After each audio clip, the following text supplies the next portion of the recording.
The history of independent distribution. Introduction. In this presentation, I'll give you the backstory of how the industry got to where it is today.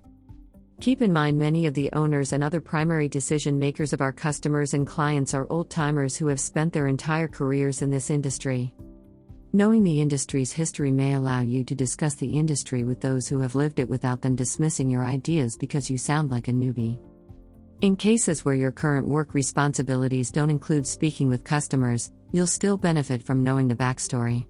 It will make it easier for you to fill in or move to other jobs within PCC and may open the door for advancement in the future. The history of independent distribution. The first 50 years.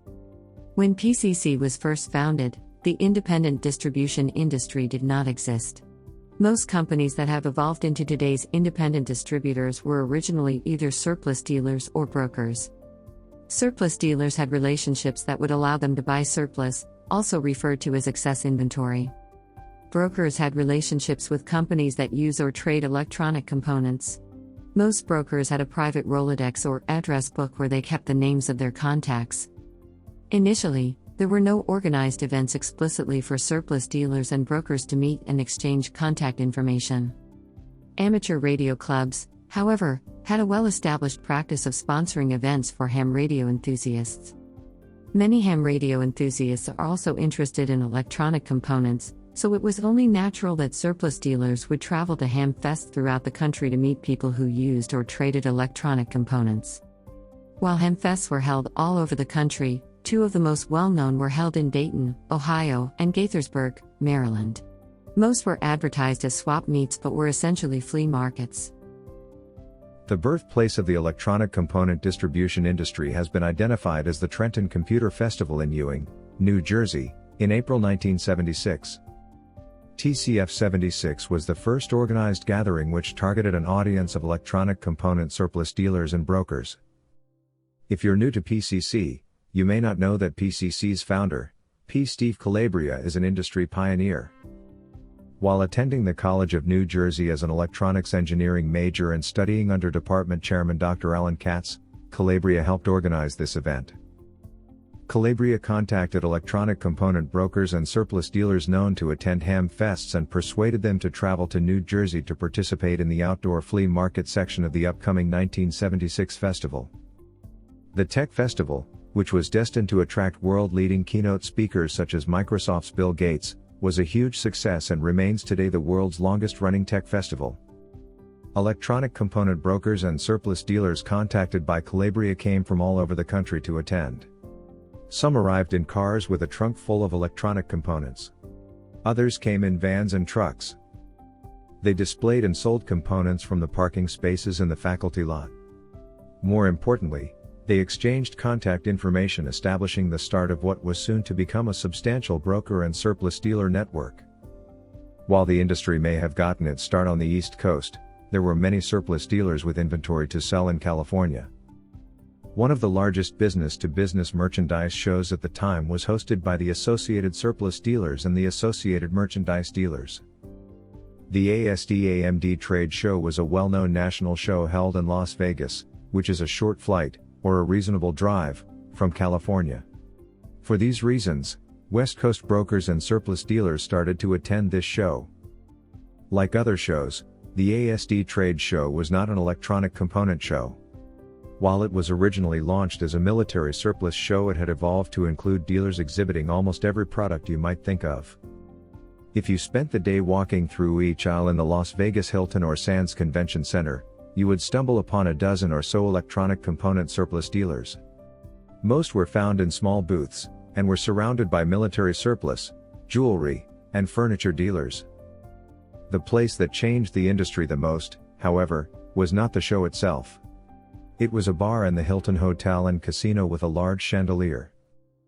Brokers and surplus dealers would congregate at this chandelier bar the night before the show's first day. In many cases, these brokers and surplus dealers would do more business the day before the show started than during the entire show. All of them, including PCC, left each year with an address book full of new contacts. The Horseshoe Bar became well known to everyone in the industry during that era. It's where the principals of many of today's independent distributors first met and started their business relationship. Keep in mind, the internet as we know it did not yet exist, and most people did not know about or use email. It was the fax machine that became the workhorse of the industry.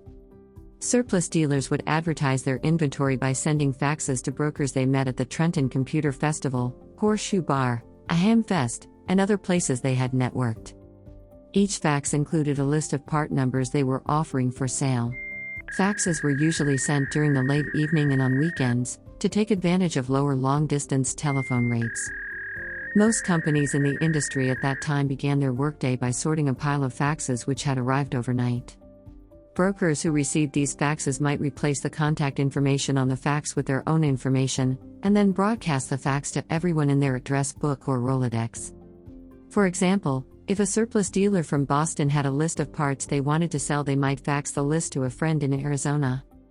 The friend would replace the Boston company's contact information on the fax with their own information and then fax the same list to all of his contacts, which might include a broker in California.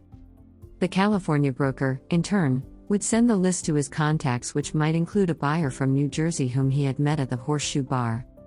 When the buyer in New Jersey placed an order, the order would be sent to the broker in California. The parts would then be shipped from Boston to Arizona to California and then finally to New Jersey, as brokers always kept their sources confidential. As you might expect, broker sales were by nature unreliable due to the way parts moved through the network. It often took a long time to receive parts ordered, and frequently something would go wrong. Few surplus dealers and brokers knew how to handle electronic components to avoid damage from ESD. This meant buyers had to be especially careful when purchasing electrostatic sensitive devices such as discrete and integrated circuits. In addition, you could never be sure that the parts you were ordering were still there until the order was confirmed, which sometimes took several days, and you could not know if you received the correct part until the package arrived and you looked inside. Most brokers sourced product they sold exclusively from domestic companies due to the logistics. It simply took too long to confirm details and ship parts internationally, and returning incorrect or damaged parts presented other problems. Today, the internet has changed the electronic component distribution industry into a global marketplace. Lists of available components which were previously faxed are now sent electronically as email offers. Companies that hold stock in their warehouse are now referred to as stocking distributors. These companies can upload their entire inventory using one or more internet part search engine, commonly referred to as an IPSE. The broker business has also changed significantly. Previously, brokers were successful because they could keep their sources confidential as well-guarded secrets. Today, any company that needs to purchase an electronic component can search for a supplier that has the component in stock and purchase it directly. In these cases, it may seem that there is no longer a need to use a broker. This has caused the broker business to evolve. Brokers have methods that allow them to find a variety of suppliers, which are generally not known to customers who use IPSEs.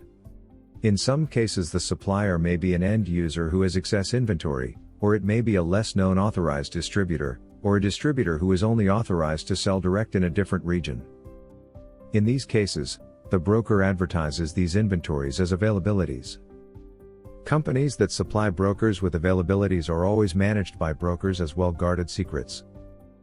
In other cases, the broker uses his market knowledge to sort through a list of suppliers who show up in search results for a particular part, and because they have specific market knowledge, the broker is able to select a trustworthy supplier. This knowledge makes the broker an essential part of the supply chain, especially when sourcing hard-to-find or discontinued parts. It's important to point out that inventory advertised as available should never be considered reliable. In some cases, an end user will give a broker a list of parts that are available, and months later, someone places an order with the broker. The broker then calls the supplier and finds out they used the parts, scrapped them, or sold them to another company. Availabilities are always subject to confirmation, and even after an order is placed, should not be considered reliable until the product arrives and is inspected by a qualified quality inspector. The small size and light weight of electronic components allow buyers to use international shipping services offered by UPS, FedEx, and DHL, which deliver parts from almost anywhere in the free world the next day, making the world seem like a much smaller place. Suppliers selling components must now compete worldwide in a truly global digital marketplace. The phrase open market is used to describe the marketplace where companies that do not have contracts with component manufacturers sell components.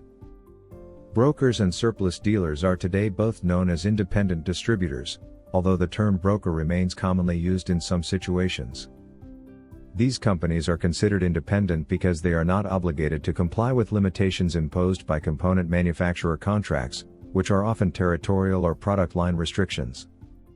The three most widely used IPSAs in the United States are Net Components, IC Source, and Broker Forum. Within moments after a part is uploaded in one part of the world, buyers worldwide searching for that part will see it listed in their search results. Frequent telephone calls from suppliers requesting stock verification and verbal price quotes have mostly been replaced by email, which is due in part to the challenges of globalization and different time zones. Additionally, most IPSAs allow members to email offers and requirements to its members. The advantage of being able to conduct worldwide searches for hard-to-find parts, however, does not come without introducing new challenges. For example, how does a buyer determine whether it can trust a new supplier in another country? Virtually anyone who owns a computer can advertise a list of parts on an IPSE, and a well-designed website will make even the newest supplier look like an established industry giant. While many great suppliers use the open market, there is a shallow barrier of entry, so all suppliers are not equal. While you can find many excellent suppliers on the open market, you'll also find some very bad suppliers, dishonest suppliers, fake companies, and criminals. The industry desperately needed to find a way to separate the good and bad suppliers. Many companies on the open market will require prepayment, but as soon as the money is received, the supplier disappears, only to resurface using a completely new business name and address. In other cases, counterfeit or substandard and faulty product is shipped, but returns are not accepted. As a result, purchasing from the open market is best left for independent distributors who have become market experts.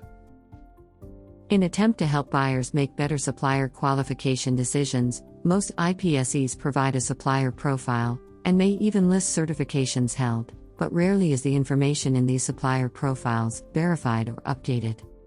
The most important information provided by the IPSE is the number of years that the supplier has been a member. While IPSE customer feedback ratings are potentially helpful, we all know how reviews work. Everyone has friends and family, so unless an adequate number of companies have left reviews, any information provided is of limited value, which is usually the case. To help buyers select suppliers, and to monitor, report, and resolve supply chain problems, Mark and Crystal Snyder formed an industry trade association in 1995 known as the Electronic Resellers Association International, which today has been rebranded as simply the ERAI. The ERAI does an excellent job of researching businesses in the supply chain and is a valuable resource. However, information provided is mostly related to business issues. The ERAI does not dictate how parts should be inspected or even whether the organization has a quality process in place to ensure parts are properly stored, handled, or shipped to customers. The Independent Distributors of Electronics Association is a trade association known as the IDEA. It was formed in 2004 to address quality concerns by a group of independent distributors with the goal of raising the bar for the industry by establishing objective criteria that can be used to make supplier qualification and product acceptance decisions. The IDEA has established two very important standards. The first, IDEA Standard 1010, is to ensure that parts shipped to customers meet quality and other requirements. The second, IDEA QMS 9090, is a quality management standard specifically created for the independent distribution industry. While all independent distributors are encouraged to use both of these standards, only companies that can become certified to the 9090 quality management standard are eligible for IDEA membership. As a result, very few companies in the industry are able to meet the long list of IDEA membership expanded membership requirements. Membership in the IDEA has value because many companies who purchase and use electronic components waive new supplier survey and site inspection requirements for IDEA members on the basis that the company has already been vetted by the IDEA. So there you have it. We just went through the first 50 years of the independent distribution of electronic components business in about 10 minutes. Let's do a quick review. We began by discussing why knowing the history of this industry is important. We pointed out that most customers and clients who are primary decision makers will have spent their careers in this industry and that no one likes to do business with a newbie. You learned how original independent distributors began as surplus dealers or brokers and how they traveled the country to attend Hamfest to meet others who purchased and traded electronic components. You now know that the birthplace of the industry is generally considered the Trenton Computer Festival, as it was the first organized event that solicited brokers and surplus companies to display their goods. You know how surplus dealers and brokers came to TCF 76 from all over the country and sold electronic components from the trunks of their vehicles in a parking lot at the College of New Jersey. We discussed how original surplus dealers and brokers met once a year during the ASD trade show and about the key role played by the Horseshoe Bar and the Las Vegas Hilton. We described how the broker network worked and how parts often traveled between multiple brokers before arriving at the ultimate customer. We learned why early broker transactions were never reliable. We talked about the role that the fax machine played in the market and how email and the internet have completely changed the way companies sell and advertise electronic components. You learned that an IPSE is an internet parts search engines and how the search engines created new challenges for the industry related to new supplier qualifications. We spoke about how IPSEs have tried, with only limited success, to help buyers make better supplier selection decisions and how the most helpful information we obtain from the IPSE is the number of years that the supplier has been a member. You discovered how the ERAI was founded as a resource to help research companies doing business in the supply chain and how it has emerged as a valuable resource for supplier selection and problem resolution. We discussed how the IDEA is a not-for-profit organization that focuses on quality and has raised the bar for the entire industry by establishing quality standards. We have seen how IDEA membership may be used as a new supplier vetting process in place of costly vendor site visits and supplier qualification audits.